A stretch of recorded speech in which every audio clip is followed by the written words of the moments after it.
Que feriez-vous si quelqu'un vous apportait une boîte cadeau somptueuse chez vous, mais qu'en l'ouvrant, vous y trouviez une étrange poupée? Pas n'importe quelle poupée, mais une percée de plusieurs aiguilles et épingles. Comment cela affecterait-il celui qui reçoit le cadeau? Découvrez-le dans cette histoire captivante. Annabelle venait de s'installer dans un appartement luxueux dans l'un des quartiers les plus prestigieux de Lagos avec son mari, Jacques. Ils s'étaient mariés il y a seulement quelques semaines et avaient besoin de plus d'espace pour accueillir leur future famille. Elle avait soigneusement décoré la maison, en faisant une parfaite représentation de ses rêves. Tout était exactement comme elle l'avait imaginé, et elle attendait avec impatience l'avenir, espérant élever des enfants avec son mari. Un après-midi de week-end, Annabelle et Jacques se détendaient sur le canapé, regardant leur émission préférée à la télévision, quand ils entendirent frapper à la porte. Ils échangèrent des regards perplexes. « Qui cela peut-il bien être ?» demanda Jacques. « As-tu invité quelqu'un ?»« Non, chérie, nous venons tout juste de déménager. »« Je n'ai encore invité personne, » répondit Annabelle. « Je vais voir qui c'est. » Annabelle ouvrit la porte et découvrit une belle femme, habillée avec des vêtements luxueux, un chemisier riche en Ankara et une jupe de créateur. Tout chez elle respirait la richesse. Annabelle fut surprise de voir cet inconnu sur son perron, tenant une boîte cadeau. « Bonjour, je m'appelle Madame Cocker. Je suis la présidente du comité de bien-être du domaine. J'habite à quelques pâtés de maison. On nous a informé que vous et votre mari venez d'emménager, et je voulais personnellement vous souhaiter la bienvenue dans notre merveilleux quartier, dit Madame Cocker, souriant chaleureusement. « Bonjour, madame. Je vous en prie, entrez, répondit Annabelle, invitant Madame Cocker à entrer chez eux. Puis-je vous offrir quelque chose, du vin, du jus ou de l'eau? Demanda-t-elle, essayant d'être une hôte attentionnée. Oh, ce n'est pas nécessaire, ma chère. Je ne resterai pas longtemps. J'ai une réunion bientôt. Mais je dois dire, quelle maison charmante vous avez. Vous avez vraiment fait un travail fantastique avec l'endroit, dit Madame Cocker en jetant un regard admiratif autour d'elle. Merci beaucoup. J'ai fait de mon mieux pour la rendre accueillante, répondit Annabelle, fière de son travail. Et voici votre mari, je suppose, dit Madame Cocker en se tournant vers Jacques. Oui, madame, je m'appelle Jacques. Merci pour cet accueil chaleureux. Nous nous sentons déjà chez nous dans ce domaine, dit-il. Oh, vous faites déjà partie des nôtres. Les autres résidents viendront bientôt avec leurs cadeaux. Et en parlant de cadeaux, j'ai apporté quelque chose pour vous, dit Madame Cocker en tendant la boîte cadeau à Annabelle. Je vous souhaite, à vous et à votre famille, paix et prospérité. Je dois y aller maintenant. Je vous reverrai bientôt. Au revoir, dit-elle joyeusement en quittant l'appartement. Jacques et Annabelle échangèrent des regards surpris. Waouh, les gens sont encore aussi gentils, demanda Jacques. Je sais, n'est-ce pas? Voyons ce qu'elle nous a apporté, répondit Annabelle. Ils ouvrirent la boîte avec enthousiasme et furent ravis de découvrir une magnifique horloge murale, qui s'intégrait parfaitement au mur de leur salon. Sans hésiter, Annabelle se précipita pour la suspendre à l'endroit idéal, un sourire d'excitation sur son visage. Au cours des jours suivants, d'autres résidents du domaine vinrent leur rendre visite, apportant divers cadeaux et collations. Annabelle était ravie, ils avaient choisi l'endroit parfait pour commencer leur nouvelle vie. Les cadeaux qu'ils recevaient étaient presque aussi impressionnants que ceux qu'ils avaient reçus pour leur mariage. Un après-midi, la meilleure amie d'Annabelle, Amara, vint lui rendre visite. Les deux amies ne s'étaient pas vues depuis le mariage d'Annabelle et étaient impatientes de se retrouver. Assise dans le salon, Annabelle raconta avec enthousiasme à Amara l'accueil chaleureux qu'elles avaient reçu de leurs nouveaux voisins. « Ma chère, tu ne vas pas y croire. Ils ont apporté tellement de cadeaux. C'est encore mieux que ce que j'ai eu pour mon mariage, » dit Annabelle. « Vois cette horloge sur le mur? C'est l'un des cadeaux. » « Waouh, il y a encore des voisins aussi gentils ?» demanda Amara, surprise. « Oui. Mon mari et moi sommes toujours sous le choc de leur gentillesse. C'est vraiment agréable, dit Annabelle. C'est merveilleux, mais faites attention, avertit Amara. Tous les cadeaux ne sont pas faits pour être acceptés. » « Oh, Amara, ne commence pas avec tes histoires spirituelles, répondit Annabelle en riant. Ils ont apporté les cadeaux de bon cœur, alors je les ai acceptés de bon cœur. Amara n'était pas convaincue. As-tu prié pour ces cadeaux? On ne sait jamais. Certaines personnes ont de mauvaises intentions, dit-elle. Je connais une femme qui a accepté un cadeau étrange, et après cela, son entreprise et celle de son mari se sont effondrées. Ils ont fini par découvrir que le cadeau était maudit. D'accord, je t'entends, Mais il ne nous est rien arrivé jusqu'à présent, répondit Annabelle en balayant la conversation d'un revers de la main. Ce soir-là, après le départ d'Amara, Annabelle se sentit un peu mal à l'aise. Elle entra dans la pièce où ils avaient entreposé tous les cadeaux et commença à examiner chaque article. Tout semblait luxueux et utile, des choses qu'elle ne pouvait absolument pas jeter. Cependant, un objet attira son attention, un magnifique morceau de tissu tellement exquis qu'il lui coupa le souffle. En admirant le tissu, son esprit s'emplit d'idées sur la manière dont elle pourrait en faire une tenue splendide. « Je vais le garder pour une occasion spéciale », pensa-t-elle en souriant. Plus tard dans la nuit, elle arrangea tous les cadeaux dans la maison, plaçant des parfums et des produits de soins sur sa coiffeuse, et pliant soigneusement le tissu pour le ranger avec ses vêtements spéciaux. Quelques jours plus tard, la mère d'Annabelle l'appela du village pour prendre de ses nouvelles. « Bonjour, ma fille. Comment vas-tu, toi et ton mari ?» demanda sa mère. « Nous allons bien, maman. Comment vont les choses chez vous ?» répondit Annabelle. Avec enthousiasme, elle raconta à sa mère les cadeaux qu'ils avaient reçus de leurs nouveaux voisins. « Ils semblent être de bonnes personnes, mais j'espère que vous n'avez pas encore utilisé de cadeaux. Vous devriez prier pour eux, et si quelque chose ne semble pas juste, débarrassez-vous-en, avertit sa mère. « Maman, j'ai déjà prié pour eux, et nous avons commencé à utiliser certains cadeaux. Tu devrais les voir, maman, ils sont incroyables, répondit Annabelle. « Tu as déjà commencé à les utiliser ?» s'exclama sa mère. « Ne t'ai-je pas appris à être prudente avec les cadeaux ? Ne sois pas imprudente, ma fille. » Après l'appel, Annabelle se sentit un peu coupable. Elle ne pouvait pas se débarrasser de l'idée qu'elle aurait peut-être dû être plus prudente. Cependant, elle se rassura en pensant que rien de mal ne leur était encore arrivé. Ce soir-là, son mari remarqua son silence inhabituel et lui demanda si quelque chose la troublait. Elle lui confia ses préoccupations, mais Jacques la rassura en lui disant que tout irait bien. Ils ignoraient que des ennuis se préparaient. Les mois passèrent, et Annabelle et Jacques étaient impatients de fonder une famille. Ils commencèrent à essayer d'avoir un bébé, mais rien ne semblait fonctionner. Au début, ils ne s'inquiétèrent pas trop, car ils n'étaient mariés que depuis peu de temps. Mais avant qu'ils ne le réalisent, 5 ans s'étaient écoulés, et ils n'avaient toujours pas d'enfant. Chaque fois qu'Annabelle tombait enceinte, elle faisait une fausse couche avant le 2e trimestre. Ils devinrent de plus en plus inquiets et décidèrent de consulter une clinique de fertilité réputée à Lagos. De nombreuses personnes avaient partagé des histoires de réussite avec cette clinique, alors ils y allèrent pleins d'espoir. En arrivant, ils prirent un numéro et attendirent de voir le médecin. Enfin, ce fut leur tour. « Bonjour, monsieur et madame Jacques. Comment allez-vous aujourd'hui ?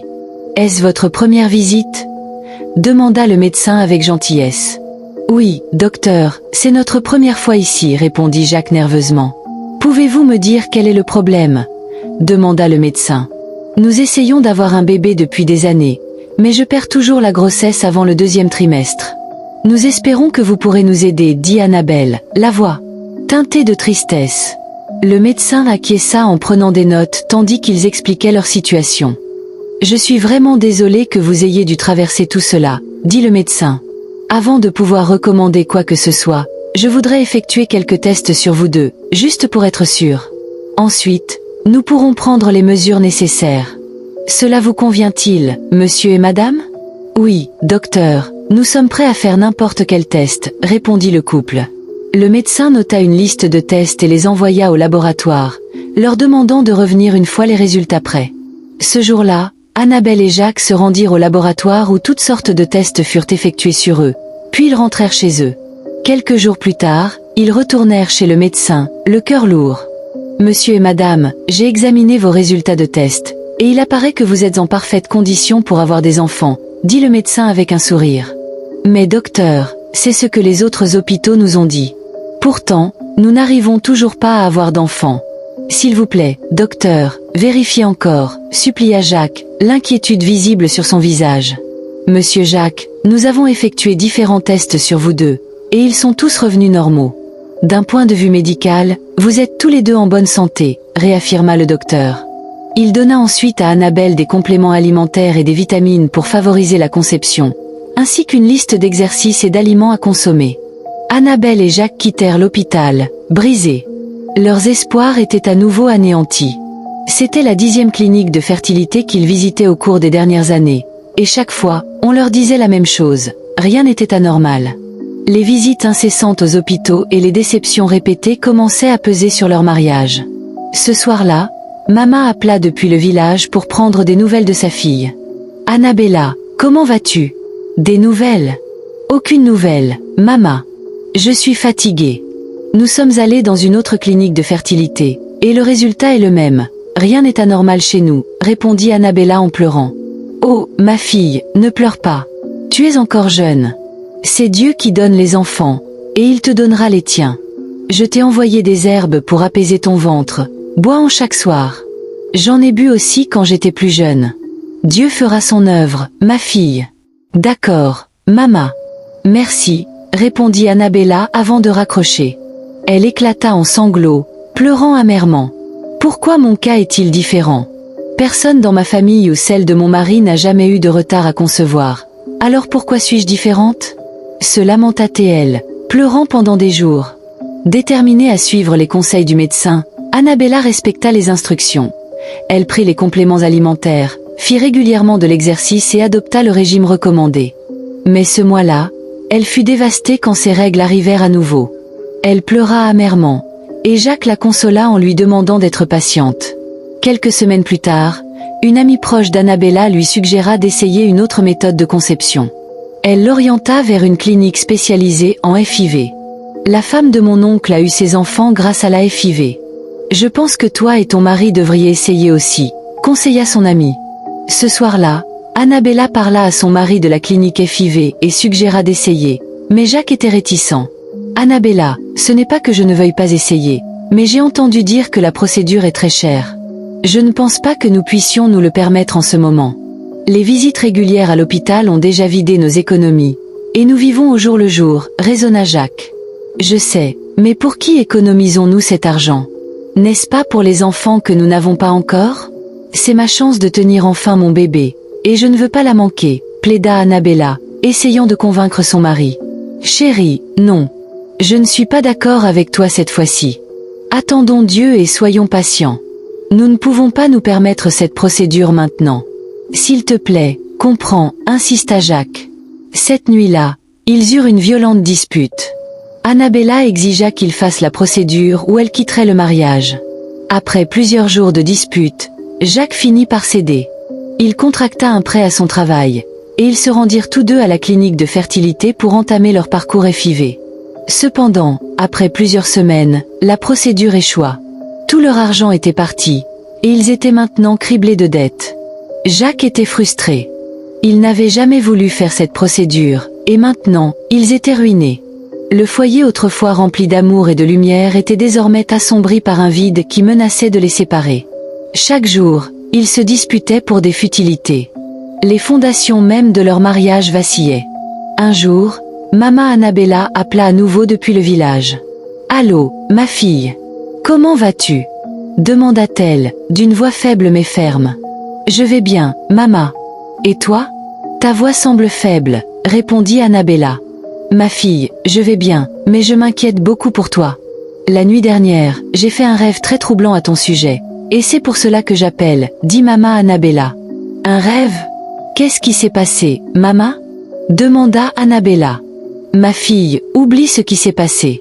Mes yeux se sont ouverts sur certaines choses, » dit maman Annabella. « Maman, tu me fais peur. Que veux-tu dire ?» Annabella insista. « Ma chère, il est temps pour la guerre spirituelle. Tout ce qui t'arrive n'est pas ordinaire. Un ennemi a fait cela, » révéla maman Annabella. « Un ennemi ? Maman, s'il te plaît. Je suis épuisée. J'ai prié, jeûné, pris différents compléments, et même essayé des concoctions, mais aucune solution. Maman, nous avons récemment fait la FIV, et cela a complètement échoué. Nous sommes maintenant endettés. Mon mari et moi nous disputons tout le temps. Je suis fatiguée. Que ce qui doit arriver arrive, » dit Annabella en pleurant amèrement. « Ma fille, ne renonce pas. Accroche-toi à Dieu. Tu ne dois pas abandonner. Je prierai pour toi. Dieu se révélera dans ta vie et ton mariage, » assura maman Annabella. Mais la conversation agaçait Annabella. Elle ne voulait plus qu'on lui parle de sa stérilité. Elle raccrocha brutalement alors que sa mère parlait encore et éteignit son téléphone.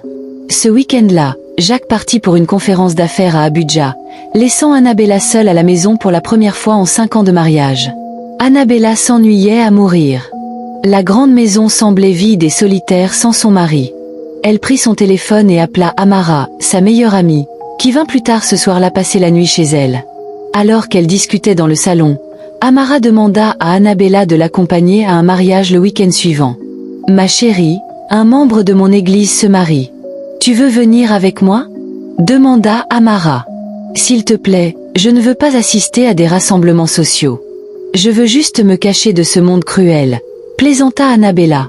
Mais Amara, toujours persistante, réussit à la convaincre d'y aller. « D'accord, maman Géo, mais je n'ai rien apporté, » dit Annabella, essayant de trouver une excuse. « S'il te plaît, tu as tous ces vêtements chers.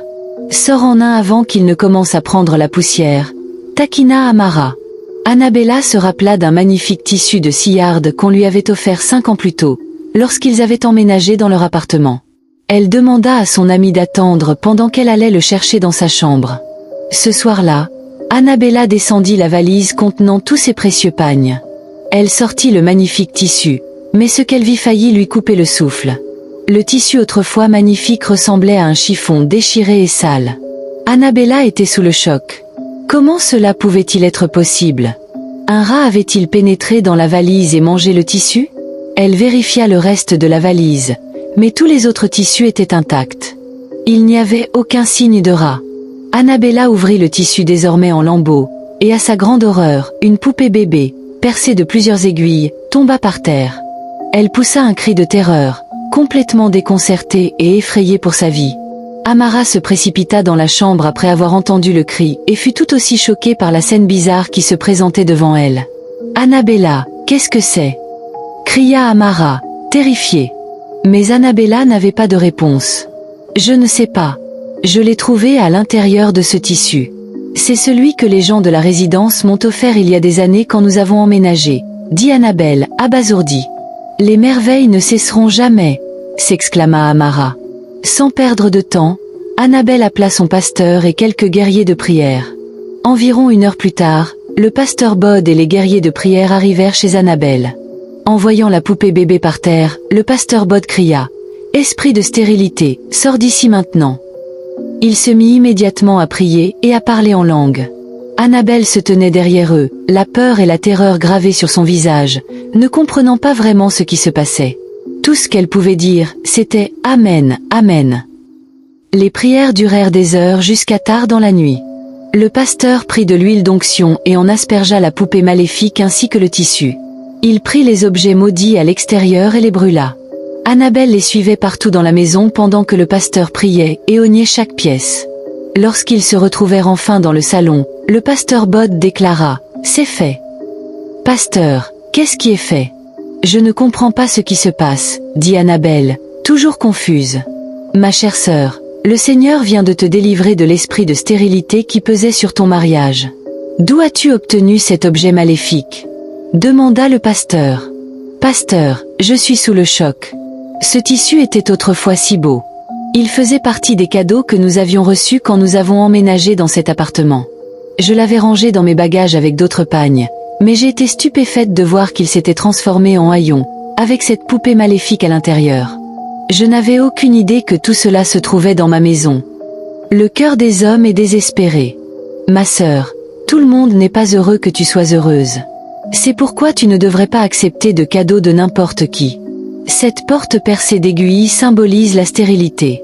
Tant qu'elle était dans ta maison, tu ne pouvais jamais porter un enfant dans ton ventre. Le pasteur a révélé cela, et Anna a éclaté en larmes.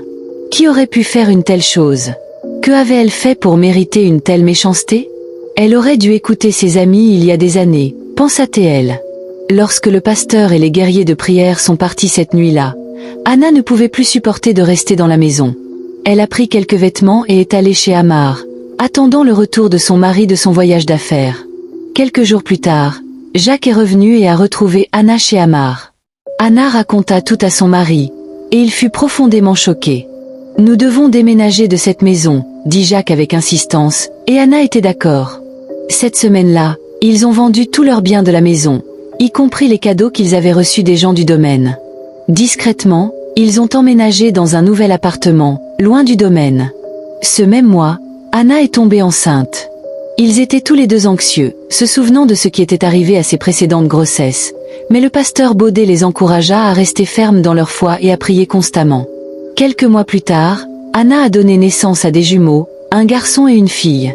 Ils étaient submergés de joie et reconnaissants envers Dieu de les avoir bénis avec ces petits trésors. À partir de ce moment, Anna et Jacques ont commencé à récupérer tout ce qu'ils avaient perdu. Ils sont également devenus beaucoup plus prudents quant aux cadeaux qu'ils acceptaient des autres, apprenant à distinguer ce qui était vraiment une bénédiction et ce qui pouvait causer du tort. La morale de cette histoire est de faire attention aux cadeaux. Tous les cadeaux ne sont pas destinés à nous bénir. Certains sont conçus pour nous prendre plutôt que d'ajouter à notre vie. Si tu regardes encore cette histoire, mets un pouce bleu. N'oublie pas de commenter d'où tu regardes dans la section des commentaires ci-dessous. Et abonne-toi à notre chaîne. Jusqu'à ce que je vous apporte une autre histoire intéressante et captivante. Au revoir pour l'instant.